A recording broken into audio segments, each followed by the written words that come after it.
Le 27 janvier 2025, Goma est tombé sous l'occupation du M23.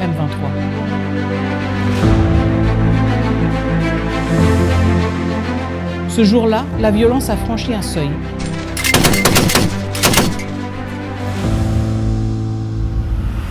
Et nous savions que la réponse ne pouvait pas être seulement militaire ou humanitaire.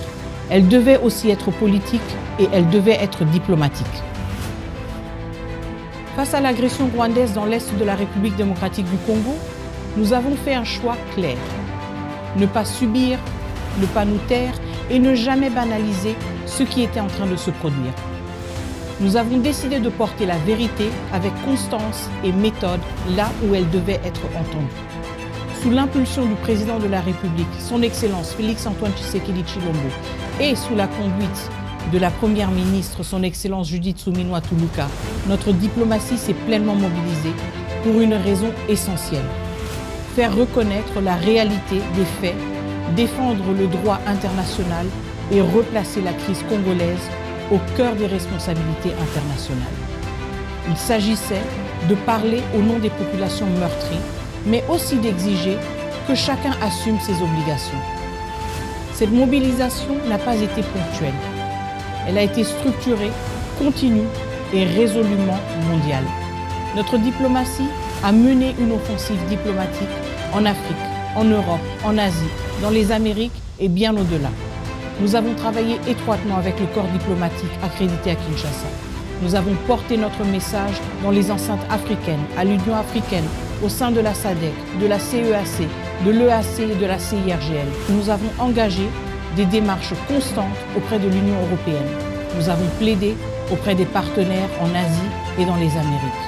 Et nous avons occupé l'espace public international, y compris à travers le monde du sport, pour que ce qui se passait dans l'Est de la République démocratique du Congo ne puisse être ignoré ni relativisé. Cette démarche a demandé de la rigueur, de la persévérance et de la clarté. Et elle a porté ses fruits. En février 2025, au Conseil de sécurité des Nations Unies, l'organe chargé du maintien de la paix et de la sécurité internationale, une résolution a été adoptée à l'unanimité. La résolution 2773, une décision historique. Pour la première fois, le Rwanda y est clairement nommé comme agresseur. Le retrait total et inconditionnel de ses troupes de notre territoire est exigé et le soutien au M23 est explicitement condamné. Ce n'est pas une déclaration politique de plus, c'est une décision qui engage. Mais notre action ne s'est pas arrêtée à New York. Des sanctions ont été adoptées par les États-Unis, par l'Union européenne et par le Canada. Des coopérations militaires et sécuritaires avec le Rwanda ont été suspendues. Au Conseil des droits de l'homme des Nations Unies, l'organe chargé de veiller au respect des droits fondamentaux à travers le monde, 2 résolutions ont également été adoptées. Elles condamnent clairement le soutien du Rwanda au M23 et elles permettent l'opérationnalisation d'une commission internationale indépendante d'enquête. Cette commission a une mission précise, établir les faits, documenter les crimes et les violences commis dans l'Est de la République démocratique du Congo et identifier les responsables et préserver les preuves. C'est un outil essentiel pour les victimes. C'est aussi un message clair. Les violations graves des droits humains ne peuvent ni être effacées par le silence, ni diluées dans le temps. Dans cette dynamique, l'accord de paix signé à Washington DC le 4 décembre dernier constitue une étape décisive. Cet accord n'est pas un texte de principe. Il traduit le droit international et les engagements régionaux en mécanismes concrets.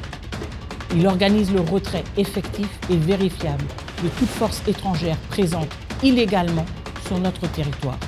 Il encadre le désarmement et la neutralisation des groupes armés. Et il protège la souveraineté et l'intégrité territoriale de la République démocratique du Congo. Mais surtout, il introduit un cadre de suivi, de vérification et de responsabilité, destiné à prévenir toute résurgence de la violence et à garantir que les engagements pris soient respectés. Depuis le début, notre message est resté constant. La paix est possible, mais elle ne peut exister sans responsabilité. La République démocratique du Congo a assumé la sienne, avec sérieux et constance, et en s'engageant de bonne foi dans tous les efforts diplomatiques. Et nous continuerons à mobiliser la communauté internationale non par appel à la compassion, mais au nom du droit, de la vérité et des responsabilités partagées.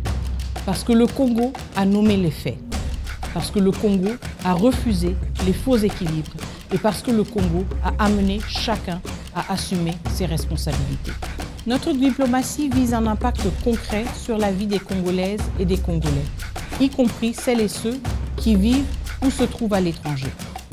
C'est dans cet esprit que nous avons renforcé la protection consulaire et l'assistance apportée à nos compatriotes hors du pays, en adaptant nos réponses à des situations très différentes. Au Burundi et en Ouganda, où de nombreux Congolais et Congolaises se trouvent en situation de déplacement, le gouvernement a mis en place une assistance humanitaire directe, en partenariat avec le Haut Commissariat des Nations Unies pour les réfugiés. Il s'agit d'une démarche nouvelle du gouvernement, conçue pour répondre de manière plus structurée et plus durable aux besoins des populations concernées, en complément des efforts déjà déployés par la Fondation de la distinguée Première Dame et par le FONAREV. Dans d'autres contextes, notamment en Russie, en Iran ou au Liban, notre action a porté sur la facilitation du rapatriement ou de la relocalisation de membres de la diaspora congolaise confrontés à des crises sécuritaires ou politiques. L'objectif, là aussi, était clair: protéger nos compatriotes et leur permettre de traverser ces situations dans la dignité. Parce que la diplomatie ne s'arrête pas aux frontières. Elle s'adresse à tous les Congolais, où qu'ils se trouvent. C'est dans cette logique que l'action du ministère des Affaires étrangères contribue à une vision plus large. Celle d'une nation qui protège ses citoyens, valorise sa diaspora et considère chaque Congolaise et chaque Congolais comme une partie intégrante de son avenir. Le 3 juin 2025, la RDC a été élue membre non permanent du Conseil de sécurité des Nations Unies pour la période 2026-2027, avec un très large soutien, 183 voix sur 187. 34 ans après sa dernière présence au Conseil de sécurité, ce retour est un moment important pour notre pays. Il montre que la communauté internationale fait confiance à la RDC pour contribuer aux décisions qui touchent à la paix et à la sécurité dans le monde. Dans le même esprit, la RDC a également été élue vice-présidente de l'Assemblée générale des Nations unies.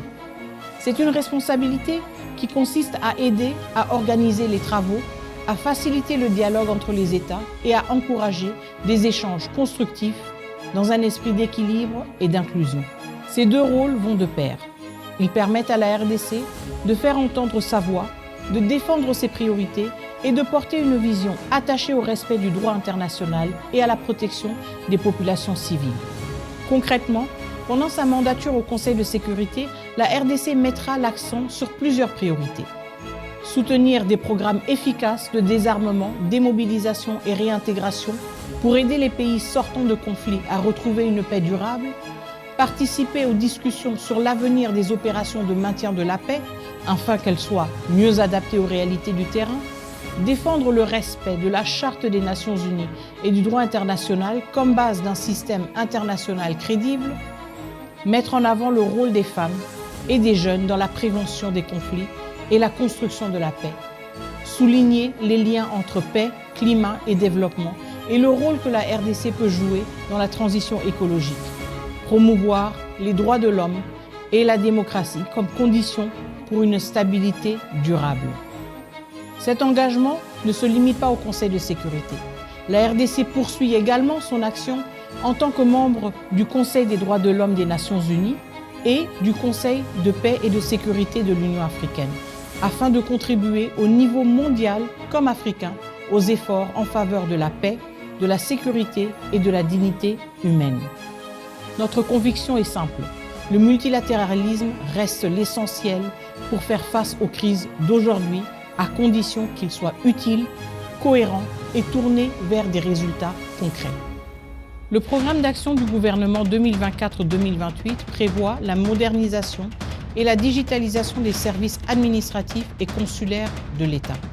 Dès mon entrée en fonction comme ministre d'État, ministre des Affaires étrangères, nous en avons fait une priorité avec un objectif clair: rapprocher l'administration diplomatique des citoyens et la rendre plus efficace. Une première réforme majeure a été engagée avec le lancement du nouveau passeport biométrique, conforme aux normes internationales de l'OACI en matière de sécurité. La procédure a été entièrement digitalisée, simplifiée et le coût a été réduit, passant de 99 à 75 $ américains. Pour rendre ce service accessible au plus grand nombre, nous avons engagé une véritable politique de décentralisation. 3 centres de capture ont déjà été ouverts à Kinshasa sur les 6 prévus et les opérations de capture ont été lancées dans plusieurs provinces, notamment à Lubumbashi, Kolwezi, Mbuji-Mayi, Kananga, Kindu, Bunia, Beni et dans la province de la Chopo. Parallèlement, 50 de nos 73 missions diplomatiques sont désormais en mesure de procéder à la capture des données biométriques des Congolais à l'étranger. Les 23 missions restantes le seront dès le premier trimestre de 2026. Ce nouveau passeport répond directement aux préoccupations de nos populations, en particulier de notre diaspora, longtemps confrontée aux délais de traitement et au coût élevé des documents. Depuis son lancement, 156 798 passeports ont déjà été produits et livrés. La modernisation concerne aussi nos outils diplomatiques. En 2025, nous avons procédé à l'acquisition d'un immeuble à New York pour notre mission permanente auprès des Nations Unies et lancé le projet de réhabilitation complète de notre chancellerie à Washington, D.C. D'autres initiatives similaires sont en cours pour améliorer les conditions de travail dans nos missions à travers le monde. S'agissant de la situation des diplomates, nous avons engagé un travail de fond sur la régularisation de la paix à travers l'identification numérique des diplomates menée en partenariat avec le ministère de la fonction publique.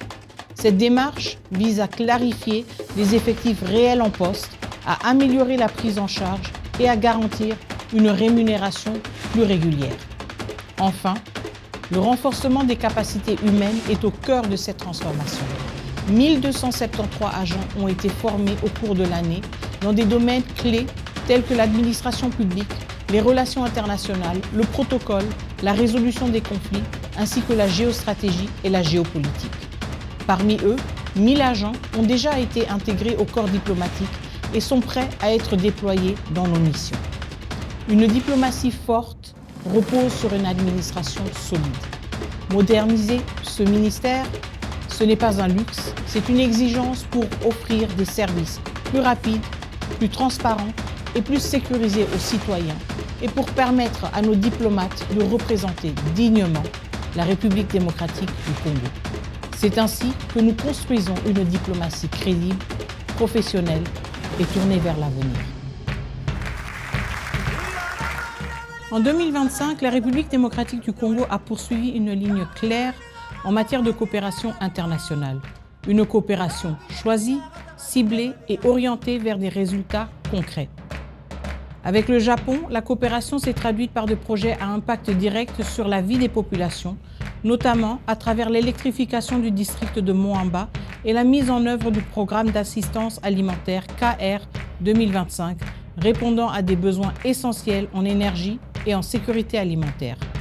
En Amérique latine, la RDC a relancé une coopération sud-sud active et structurée.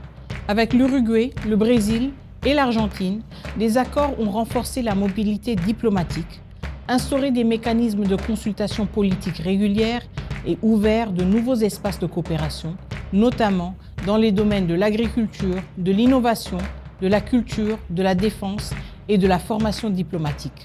En Europe, l'accent a été mis sur l'efficacité, la coordination et la structuration des partenariats. Des consultations intergouvernementales et politiques avec l'Allemagne et la Belgique ont permis de poser les jalons d'un partenariat renforcé, fondé sur un dialogue régulier et des priorités partagées. À Bruxelles et à Luanda, le dialogue entre l'Union africaine et l'Union européenne a été approfondi, notamment sur les questions de femmes, paix et sécurité, ainsi que sur l'urgence humanitaire dans l'est de la RDC. Le corridor de Lobito a été porté comme un projet structurant de partenariat avec l'Union européenne, en lien avec l'intégration régionale, les chaînes de valeur et la souveraineté logistique. La mise en place d'un corridor humanitaire neutre a également été défendue comme une priorité. Avec le Qatar, la coopération a franchi une nouvelle étape.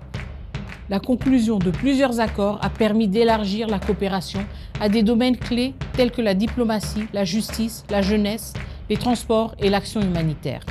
Cette dynamique a été renforcée par un accord d'exemption réciproque de visa pour les détenteurs de passeports diplomatiques et spéciaux. Avec la Chine, la RDC a consolidé un dialogue structuré et tourné vers l'avenir. Lors du forum sur la coopération sino-africaine tenu à Changsha, nos priorités ont été clairement portées, notamment en matière d'investissement, de projets structurants et de transfert de technologies, dans une logique de partenariat équilibré et mutuellement bénéfique. Avec les États-Unis, la relation bilatérale a connu une avancée significative. La signature d'un accord de partenariat stratégique a permis d'élever le niveau de la coopération et d'ouvrir de nouvelles opportunités à travers un cadre d'intégration économique régionale et un mémorandum d'entente en matière de sécurité assorti d'un mécanisme de suivi concret. Avec le Burundi, la coopération a été renforcée dans le domaine de l'agriculture afin de soutenir la résilience économique et alimentaire des populations et de promouvoir un développement rural durable. Avec la Serbie et le Kazakhstan, des mécanismes de consultation politique régulière ont été formalisés, accompagnés d'accords de coopération entre les académies diplomatiques, renforçant la formation, la recherche et le dialogue institutionnel. Le message est resté constant. La coopération de la République démocratique du Congo n'est pas dispersée. Elle est structurée et elle s'inscrit dans une vision de paix, de développement et de souveraineté. En 2026, cette dynamique se poursuivra avec la même exigence et le même cap, des partenariats utiles, complémentaires et responsables. Dans la continuité du programme d'action du gouvernement, qui demeure notre principale référence, l'année 2026 sera celle de la mise en œuvre et de la consolidation. Les cadres sont posés, les responsabilités sont claires.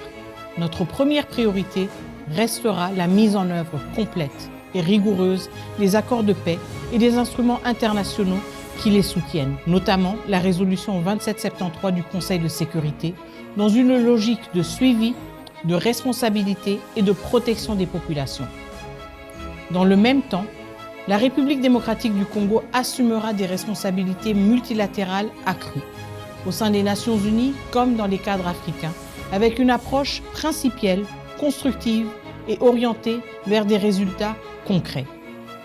Sur le plan régional, la RDC continuera de jouer un rôle actif, notamment à travers la conférence internationale sur la région des Grands Lacs, afin de soutenir les approches coordonnées et durables face aux défis sécuritaires, humanitaires et politiques dans la région. Nous poursuivrons également le renforcement de partenariats solides et diversifiés, dans un esprit de complémentarité entre nos différents partenaires afin de mobiliser des coopérations et des investissements utiles au développement du pays. S'agissant de la francophonie, la République démocratique du Congo entend renforcer de manière résolue son rôle au sein de l'Organisation internationale de la francophonie. En tant que l'un des principaux États membres de l'espace francophone, la RDC s'engagera en 2026 pour une francophonie plus réactive et plus redevable à ses États membres. Cela passera, entre autres, par un renouvellement de son leadership afin de mieux répondre aux attentes et aux valeurs des États membres et d'ouvrir une nouvelle dynamique de transformation. Une attention particulière restera portée à nos compatriotes à l'étranger, à travers des ambassades et des consulats mieux soutenus, mieux équipés et plus performants, capables d'offrir une assistance renforcée et des services consulaires améliorés, notamment pour l'accès aux documents de voyage comme le passeport. Enfin, nous poursuivrons des réformes structurelles ambitieuses de notre appareil diplomatique avec la digitalisation des services, un investissement accru dans le personnel et des exigences plus élevées en matière de performance, de professionnalisme et de redevabilité. C'est avec cette méthode et cette exigence que je poursuivrai mon action aux côtés du gouvernement et sous l'autorité du président de la République. Je vous remercie.